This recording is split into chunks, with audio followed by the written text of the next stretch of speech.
DD Tamil நேயர்களுக்கு அன்பு வணக்கம். இன்றைய பதிவில் ஒரு அழகு சாதனமாக ஆயுர்வேதத்தில் கூறியிருக்கின்ற ஒரு எண்ணெயை பற்றி நம்ம தெரிஞ்சுக்கலாம்.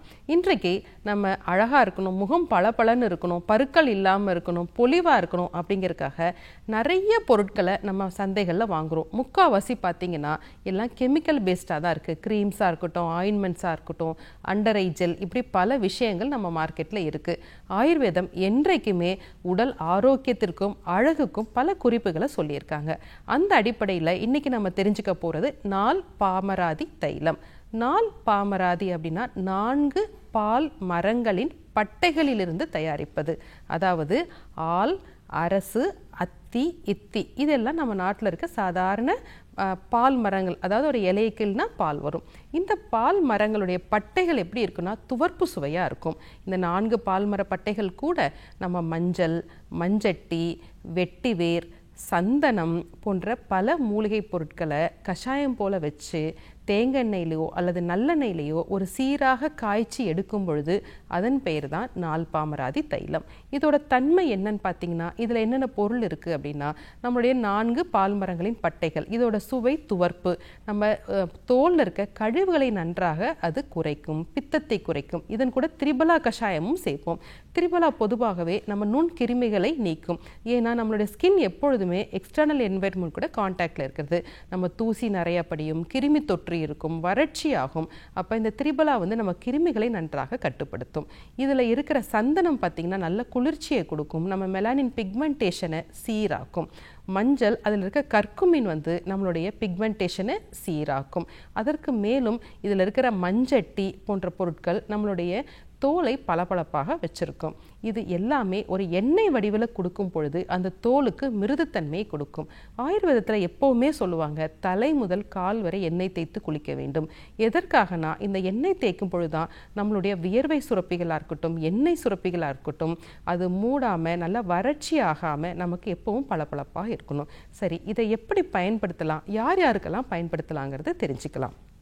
இது உடம்புல இருக்க பித்தத்தை சீராக்கும் அப்படின்னு நம்ம படிச்சிருக்கோம். அப்போ யாருக்கு பயன்படுத்தலாம்? பொதுவாகவே சில பேருக்கு பார்த்தீங்கன்னா ஹை சென்சிட்டிவ் ஸ்கின் அப்படின்னு சொல்லுவோம். வெயில் பட்டால் அப்படியே டேன் ஆயிரும், அல்லது ஒரு சின்ன ஒரு கொசு கடிச்சா கூட சிகப்பு தழும்புகள் ஏற்படும், அல்லது உடலில் வேறு ஏதாவது பிரச்சனையினால எக்ஸிமா போன்ற தோல் அழற்சி இருக்கும். அவங்க அந்த எண்ணெயை பயன்படுத்தும் பொழுது அந்த பித்தம் சீராகி அவங்களுக்கு நல்ல பளபளப்பை கொடுக்கும். சின்ன பசங்க எப்படி பயன்படுத்தலான்னா கொஞ்சம் ஒரு 10 சொட்டு ஆயிலை ஃபிங்கர் டிப்ஸில் எடுத்து நல்ல ஃபேஸ் மசாஜ் மாதிரி பண்ணலாம். ஏன்னா இன்றைக்கி நிறைய க்ரீம்ஸ் நம்ம பயன்படுத்திட்டு இருக்கோம், அது எதுவுமே நல்ல மூலிகைகள் கிடையாது. அப்போ நல்ல ஃபேஸ் மசாஜ் பண்ணி நம்ம ஆவி பிடிச்சிட்டு அதற்கப்புறம் மூலிகைகள்னால கொண்ட ஃபேஸ் பேக் போடும் பொழுது நம்ம முகம் நல்ல பளபளப்பாக இருக்கும். வேறு யாரெல்லாம் இதை பயன்படுத்தலாம் அப்படின்னா நம்ம ப்ரெக்னன்சியில் பெண்களுக்கு அந்த ஹார்மோன் வித்தியாசத்தினால முகத்தில் ஒரு கருமை நிறம் படியும், வயிற்றில் ஒரு கருமை நிறம் படியும், அவங்களுக்கு அரிப்பும் ஏற்படும். அந்த சமயத்தில் இந்த நாள் பாமராதி தைலம் முகத்துக்கு, நம்மளுடைய அடிவயிற்று பகுதிக்கு, மேல் வயிற்று பகுதிக்கு ஒரு மசாஜ் மாதிரி பண்ணி வேப்பலை கொதிக்க வச்ச தண்ணீரில் நம்ம குளிக்கும் பொழுது அந்த கிருமி தொற்றும் அதனுடைய அரிப்பும் நன்றாக அவங்களுக்கு குறையும். சரி, அடுத்த குழந்தைகளுக்கு பார்த்திங்கன்னா நம்ம எப்பொழுதுமே நம்ம பேபி ஆயில் பயன்படுத்திட்டு இருப்போம். குழந்தைகளுக்கு நல்ல தேங்காய் எண்ணெய் தான் மிகச்சிறந்தது. அந்த தேங்காய் எண்ணெயும் இது போல் மூலிகைகள்னால தயாரித்த நாள் பாமராதி தைலம் எப்பொழுதுமே உடம்புக்கு ஒரு பேபி ஆயில் மாதிரி மசாஜ் பண்ணி குளிக்கும் பொழுது அந்த பிக்மெண்டேஷன் அவங்களுக்கு நல்லா இருக்கும், தோலில் பளபளப்பு தன்மை இருக்கும், அவங்களுக்கு அந்த ஆயிலினஸ் எப்பொழுதுமே நம்ம கிருமி தொற்று இல்லாமல் குழந்தைகளை பார்த்துக்கும். இதற்கும் ஒரு சிறந்த மருந்து. சரி, இது பெண்கள் மட்டும்தான் பயன்படுத்தலாம்னா கண்டிப்பாக ஆண்களும் பயன்படுத்தலாம். இதை தொடர்ந்து நம்ம ஃபேஸ் மசாஜுக்கு பயன்படுத்திட்டு இருக்கும் பொழுது அவங்களுக்கு முகச் சுருக்கங்கள் இல்லாமல் இருக்கும்.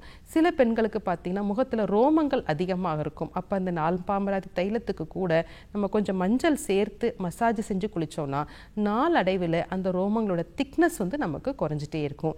இப்படி நாள் பாமராதி தைலத்தை பல இடங்களில் நம்ம சிறப்பாக பயன்படுத்த முடியும்.